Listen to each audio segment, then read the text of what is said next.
He tells multiple 12-year-old girls, "Do you have any younger friends who are interested in older men?" In the vast realm of law enforcement, numerous cases reveal the dark side of corruption and criminality within the police force. But what happens when they get caught? These are 3 cases of when evil cops realize they're going to jail. Starting with Officer Jalen Fleer, who was accused of engaging with a local child in San Diego, California. Can I ask, is this something I should have lawyers on? After 2 months of investigation, all evidence pointed squarely at Jalen. The detective begins the interrogation using a friendly approach to make him feel comfortable, hoping to get all the questions answered. I will ask what this is about. Yeah, so we're looking into some allegations that were made. We're it started with a Crime Stopper report, so we're just kind of going from there. So I know that I have a lot to delve into, but I really want to get to know you first, if you don't mind. Definitely. Okay, so I'm going to lean back and get comfortable, just because. Are you comfortable? Do you want to take off your duty belt? No, I'm good. Okay. We did receive a picture that, when we looked into it, it looks similar to you. So I don't know if you can take a look at the picture and just tell me if you've seen this picture before. Oh, I have like 15 million things here. Okay. The moment the accusations hit the table, you can see the stress written all over Jalen's face. He leans forward in his chair, gripping his hands together and clenching his jaw. He starts to understand where this is going, and it's clear that he's worried about whatever evidence is about to be shown. So this picture right here. Yeah, that's definitely me with the gross one. Okay, so this picture right here, how old were you when it was taken? I don't know, 20? 20? Okay, cool. That makes it very easy. So as far as the picture, so this photo came up in connection with some allegations about you communicating with a younger female on Snapchat. Okay. Can I ask, is this something I should have lawyers on? Jalen is becoming increasingly stressed. He starts swaying in his chair, becoming more guarded in his responses. Little does he know, the pressure he's feeling at this moment is just a taste of what the detective is about to drop on him. So, this, like I said, this photo was sent to this person, so they were in possession of it, and we can't find any connection or reason why this photo would end up with this particular person if it wasn't shared by someone you may know or yourself. I agree, yeah. My wife wouldn't have done that, so I don't know why she would share that. So, well, along with the photo came some additional information about your personal life. Okay. And based on some of the information you shared with me today, it seems to add up. The Snapchat account that sent the photo went by the name J178211. It might appear as a random string of numbers until you realize that J stands for Jalen, 17 was his college baseball jersey number, 82 was his high school jersey number, and 11 was the year he graduated. Jay, I'll be very honest, I want to know the truth. Yeah, no, I've never even heard of that account. Okay. Have you ever shared any images of your with anyone? Yeah. Okay. And how many times would you say you've done that? A lot. Did you ever share any videos of you having with anyone? With anyone? No. I've always had personal videos of me and my wife. That was it.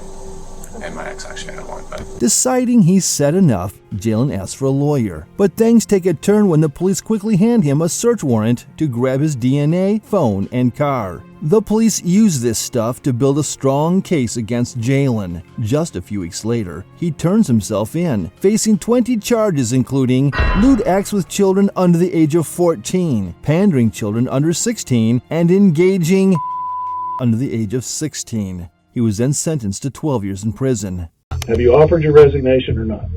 I can keep my job, and no. Well, you can't keep your job, okay? Tyler Moody got the shock of his life as he stepped into the interrogation room. An inmate facing a murder charge was caught with a mobile phone and a charger. When questioned, Tyler quickly crumbles, confessing to his actions. He thought he'd just lose his job, but little did he know smuggling contraband carries a far heavier penalty. Of every citizen that we have the privilege to serve, and you've betrayed the trust of the brave and selfless men and women that you've worked alongside for nearly 3 years. So as of this moment, you're under arrest for bringing a prohibited item, a cell phone, into a correctional facility. That's a third-degree felony. First thing I want you to do is stand up and take that uniform shirt off.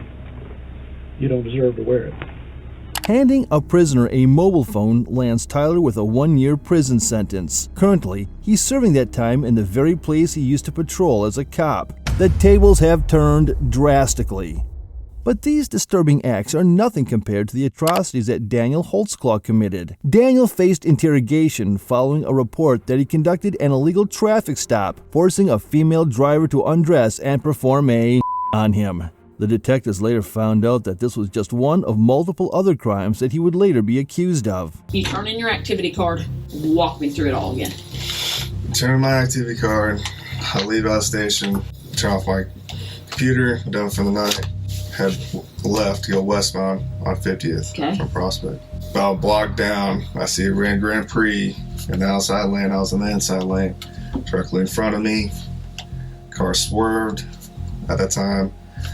I kind of fall behind of it.